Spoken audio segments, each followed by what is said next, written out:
Në fshatin 5, Shoqata Patriotike Kulturore Muslim Peza organizoi një aktivitet përkujtimor me rastin e 85 vjetorit të themelimit të Qetës së Pezës, formacioni i parë partizan antifashist në Shqipëri dhe një nga të parët në Europë. Në 5 qershor 1940, me nismën e Muslim Pezës dhe mbështetjen e njerëzve të fisit të tij, në Pezë u krijuat Qeta e parë partizane. Kjo ditë shënon fillimin e rezistencës shqiptare kundër pushtimit fashist dhe luftës nacional çlirimtare. Formimi i Qetës së Pezës dhe veprimet e saj të para luftarake kundër pushtuesve italian përbëj një nga momentet më të rëndësishme të historisë sonë, që duhet të kujtohet gjithmonë me krenari. Menjëherë pas krijimit, Qeta e Pezës filloi aksionet kundër pushtuesve italianë dhe bashkëpunëtorëve të tyre.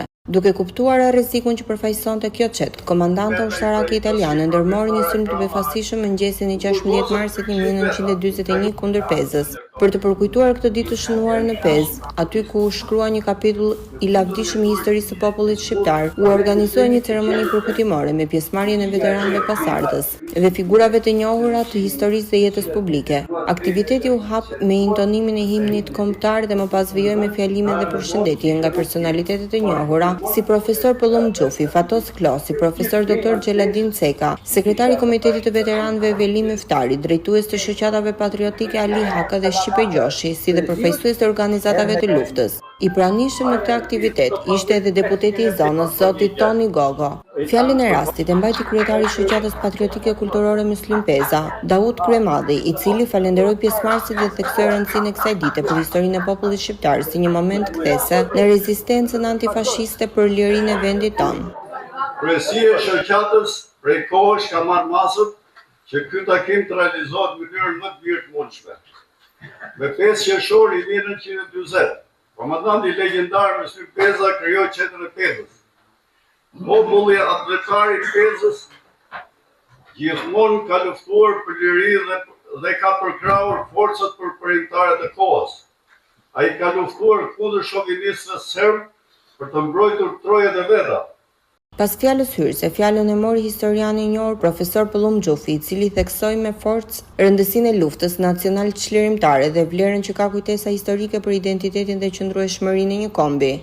Peza e ka filluar historinë e luftës dytë botërore, kur ende, le ta themi, nuk ishte krijuar Partia Komuniste akoma, nuk ishte krijuar fronti i madh antifashist, i cili dhe ai u krijua në vitin 1941, Peza e krijoi Qetën e saj që në vitin 1940.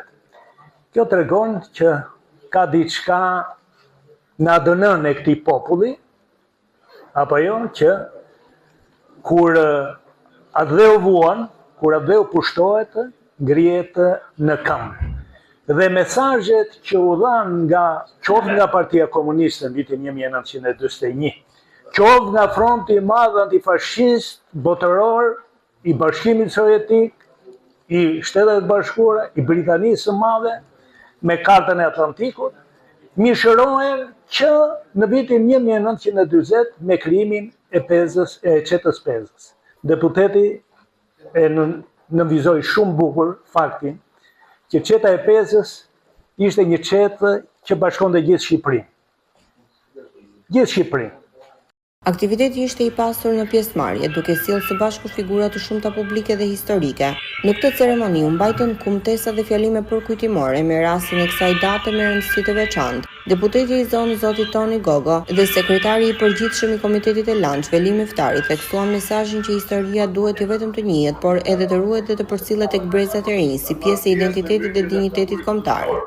E treguara dhe të jetuara, për mua është me pakta që ne mundet i bëjmë një monumenti të lirisë që është ky formacion edhe çfarë kanë bërë ata vepra e formacioni ushtarak.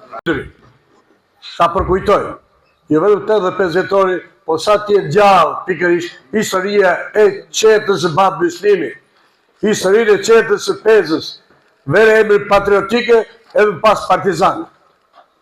Baza e saj është e qartë sepse është në popull, mos zgjatëm shumë. Por e kam edhe problem sy e vëzëri, sot e kështu jam.